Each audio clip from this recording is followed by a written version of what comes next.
guys, so I finally got a light bar.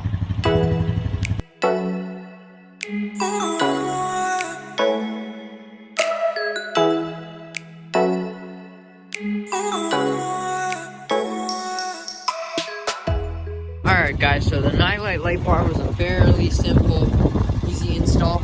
All you have to do is first find a mounting spot, try to put right here. It's a 12-inch light bar. It's a custom bracket I made.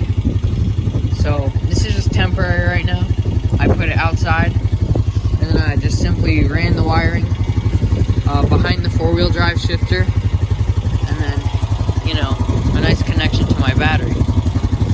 And then up here, I just ran it up behind the console here. So I just have a button. There you go. Lights up when it's on, off when it's not. Simple install. Here's another problem that you might run into if you use a Ranger 420 to install this on. You have to hook up your fuse box here.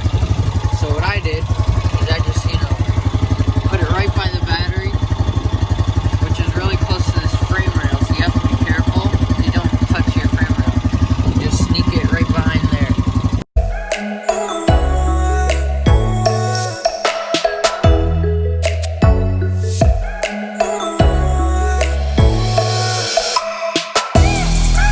So I'm going to be leaving the link to this light bar in the description. Make sure you go check it out. A Nilight 12-inch light bar. You can also get a 22-inch light bar, which is only a few bucks more, which I would get, but unfortunately it wasn't in stock. So this looks really badass. And I also didn't forget about the Ranger 350, which I also got a light bar on. That video is coming soon. I just have to install it and wire it up.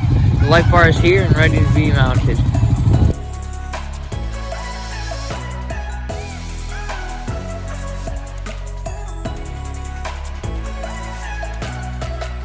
Alright guys, I hope you enjoyed watching the video. Please be sure to leave a like and subscribe.